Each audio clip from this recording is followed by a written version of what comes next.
This is blogger काकू का kidnapper. चल का. तुम्ही बघितलं का आमचा किडनॅप झालाय? कसलंच भारी ना.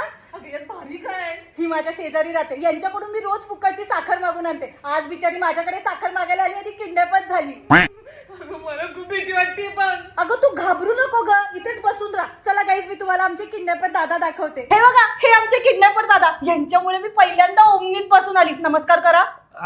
कसं भाई लोक. आणि ह्यांना ना काही शिस्तच नाही. मला आधीच सांगितलं असतं तर मी छान साडी नेसून आली असती ना. याला काय अर्थ आहे? ओ भाई. ओ भाई नाही, ब्लॉगर काकू म्हणायचं मला. आणि आता मला सांगा, जेवायला काय बनवलंय? जेवायला काय आहे भाई? अरे जेवायला बटाटा आहे, बाकी काय नाही. मला बटाटा नाही आवडत, मला ब्रोकली हवी आहे. आणि मला दही चालत नाही, मी लॅक्टोज इंटॉलरंट आहे. कोण आहे तू? लॅक्टोज इंटॉलरंट.